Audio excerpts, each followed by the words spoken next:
Tension.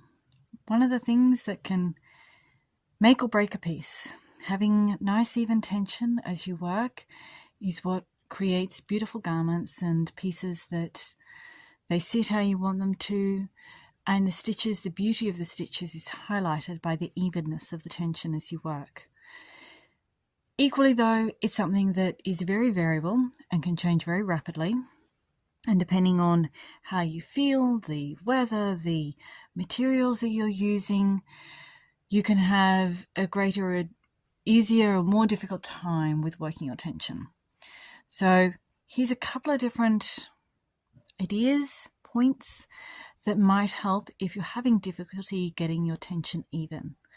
These ideas and points work across the board, whether you're working with larger gauges, smaller gauges, thread, heavyweight yarn, bulky yarn, or medium weight yarn. It's knitting, crochet, it's across the board. Tension is key, and different people will have different issues with tension, different things that they need to watch.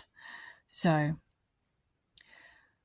one of the main ways that I tension usually is finger through. I'm knitting, so it's on my right hand today.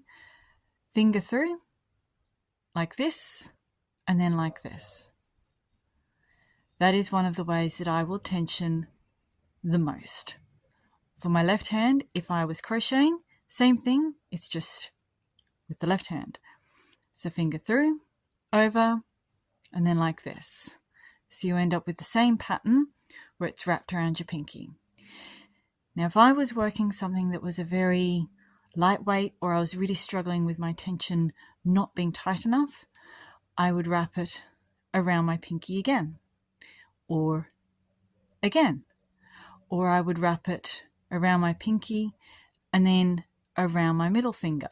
So you end up with this, or around my pinky and around my middle finger twice, or I might do this. So you can end up with a whole range of different wrap patterns around your hand. You can do the same thing on your right hand if you're knitting. So around twice, so you end up with it like that.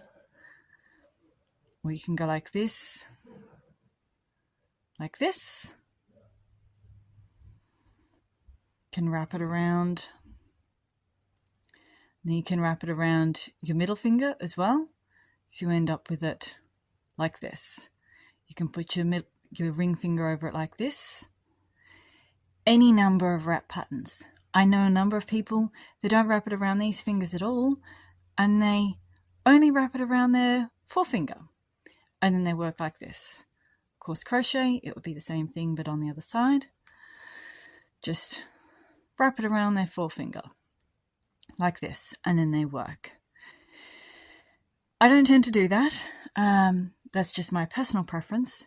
The main thing is you're trying to get it so that your tension, your hand, the muscles in your hand aren't doing the tensioning. It is the friction between the yarn or your thread and your hand that is doing the tension. So if I am going like this and the tension is too great, but if I take it off a loop, the tension is too little, I need to increase the friction. I might put hand cream on. I might, for me personally, I might go and wash my hands or something like that so that there's just a little bit of grab to my fingers, and that will help with my tension.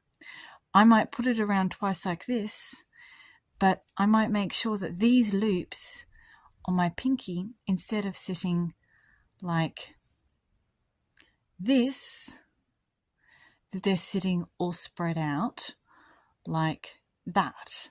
And that means that instead of being a really tight thing, it's more of a zigzag thing. I might find that this is too much, and so I take that finger underneath, and then that is sufficient. Your main thing is you're trying to get away for that tension to be between these fingers and the skin of your fingers and your yarn that you're using, without the muscles in your hand doing the tension, without them sitting tense. So the other thing to be aware of with that is when I hold my hand like this, you can see naturally there's a gap here between these fingers.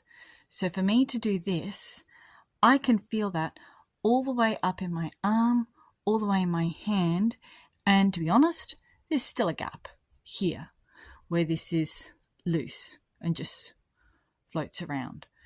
So if I was having trouble with my tension not being tight enough, that's something to be aware of, is that those fingers, these two here, do not sit naturally next to each other. So for me to try to get them to sit next to each other, that puts a lot of strain on my hand. I'm more likely to get pain while crocheting or knitting. If instead of that, I put it underneath this joint and this joint here, you can see these ones are sitting next to each other. These ones are sitting closer together. They're not quite together, so it can still pass through between that gap. But these ones are actually sitting naturally together. So that's something when I'm working, I can go, okay, if I'm having trouble with my tension and that is too tight, but that is too loose, I might go, if I go like this and I run it underneath this joint of my middle finger, and then here, these two I can then alternately hold together and apart like this, and that will allow my tension to very easily be monitored and allow me to very easily stop and allow the yarn to pass through. Minimal effort, minimal strain. Although that requires muscle movement, there is no strain, there is no tension in my hand or arm. Same thing if you're doing with your left hand for crocheting or if you're left-handed. If that is too much, but that is too little, then I could do this. And I could go, okay, well, if I go like that, that's then in the right spot.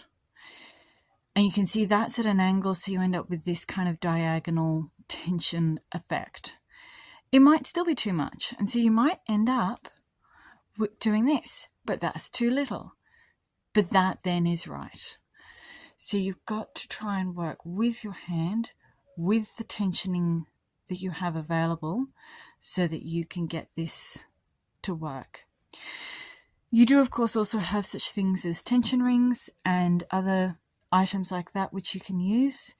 To be honest, you can even just use a ring that you might have at home and just, if it's got a little loop-de-loop filigree bit, you can just thread it through there. I personally don't own any, so I can't actually demonstrate that to you, but I know a number of people that like to use those sorts of things for tensioning cross crochet and knitting.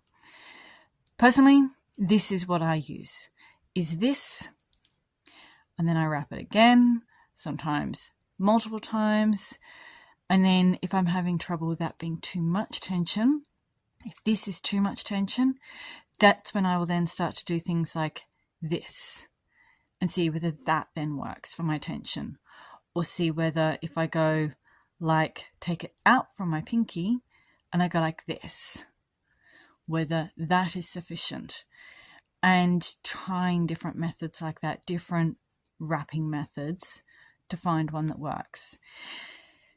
The final thing that you can do, which I have done and does work to an extent, is tensioning partially with your ball of yarn.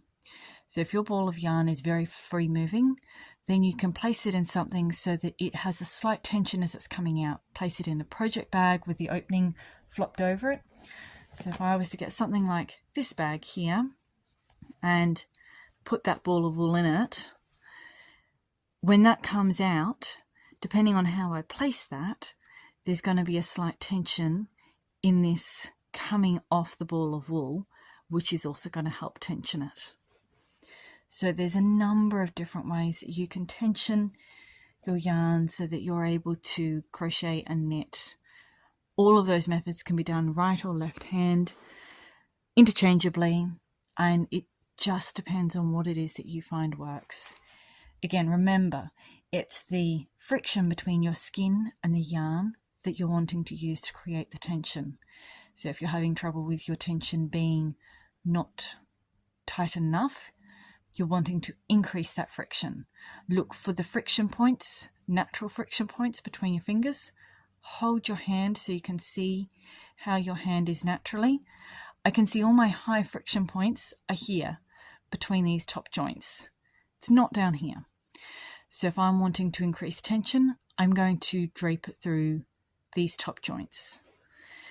If it's still not enough tension, I might do things again, like hand cream or things like that. Wash my hands.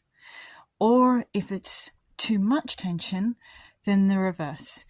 Dry my hands off, wash them to remove any of the oils or anything that might be on them, and then try and tension so that I am going through this part here where there's going to be less friction.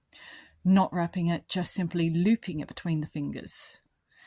So when you think of it in terms of it is the friction between your fingers and the yarn, it might help you to be able to work out what it is that you're needing to do so that you can increase the friction by using a different method of your yarn coming to your hand, coming to your project, or using a different method between your hand so that you're able to have that friction increase.